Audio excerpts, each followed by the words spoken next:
Hello friends, நம்ம எல்லாருக்குமே லைஃப்பில் ஒரு கோல் இருக்கும். ஆனால் அதை ரீச் பண்ணுறதுக்கு ஒரு ப்ராப்பரான பிளான் இருக்கா? நீங்கள் ஒரு ஸ்டூடெண்ட்டாக இருக்கலாம், நீங்கள் ஒரு ஒர்க்கிங் ப்ரொஃபஷனலாக இருக்கலாம், இல்லை ஒரு ஐடியா வச்சுட்டு நம்ம என்ன பண்ணலான்ட்டு வெயிட் பண்ணிகிட்டு இருக்கிற ஒரு பர்சனாக இருக்கலாம்.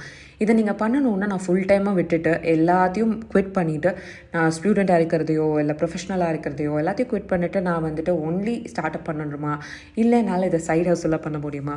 அதை தான் இன்றைக்கி நம்ம பார்க்க போகிறோம். நம்ம உலகத்தில் இருக்கிற பெரிய பெரிய ஆண்டர்ப்ரினர்ஸ் லைக் கூகுள், லிங்க்டின், இவங்க எல்லாருமே வந்துட்டு அவங்களோட ஜாபில் இருக்கும்போது பார்ட் டைமாக அவங்க ப்ராடக்ட்டை பில்ட் பண்ண ப்ராடக்ட்டை தான் இன்றைக்கி நம்ம யூஸ் பண்ணிகிட்டு இருக்க கூகுளாக இருக்கட்டும், ஃபேஸ்புக்காக இருக்கட்டும், இவ்வளோ பெருசாக வளர்ந்துருக்காங்க. இவங்க எப்படி இதை பண்ணாங்க அப்படின்னு பார்த்தோம்னா, அவங்களோட ப்ராடக்ட்டை சின்னதாக அவங்க ஒர்க்கில் இருக்கும்போதே அவங்களுக்கு பிடிச்ச ஹாபியை பில்ட் பண்ண ஆரம்பித்தாங்க. அவங்களுக்கு பில்ட் பண்ண பிடிக்கும், அதனால அவங்க ரெகுலராக அதை பில்ட் பண்ண ஆரம்பித்தாங்க. And they found a way to sell that product. எப்படி பண்ணாங்க அப்படின்னா, அவங்களோட இனிஷியல் கஸ்டமர்ஸ் கிட்ட போய் அவங்களோட ப்ராடக்ட்டை விற்க ஆரம்பித்தாங்க. அதுக்கப்புறம் அந்த கஸ்டமர்ஸ் சொல்கிற ஃபீட்பேக்கை வச்சு அவங்க ப்ராடக்ட்டை வந்துட்டு ரெகுலராக மாற்றிக்கிட்டே வந்தாங்க. அந்த ரெகுலராக பண்ணிகிட்டு இருந்த ஐட்ரேஷன் ஒரு நாளைக்கு ரொம்ப அமேசிங்கான ஒரு ப்ராடக்டாக மாறிடுச்சு. இந்த வீடியோலேருந்து நம்ம தெரிஞ்சுக்கிட்டது என்ன? ஸ்டெப் நம்பர் 1, நம்ம ஹாபியை ஒரு நல்ல ப்ராடக்டாக பில்ட் பண்ணுறோம்.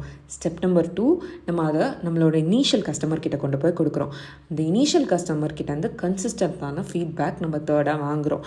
அதுக்கப்புறம் நம்ம என்ன பண்ணுறோன்னா, இதே எஃபர்ட்டை ரெகுலராக கன்சிஸ்டண்ட்டாக டெய்லி பண்ணிட்டு வந்தால் எண்ட் ஆஃப் த டே நம்மளோட சைடு ஹசில் கண்டிப்பாக ஃபுல் டைம் பிஸ்னஸ் ஆகிறதுக்கான வாய்ப்புகள் நிறையா இருக்குது.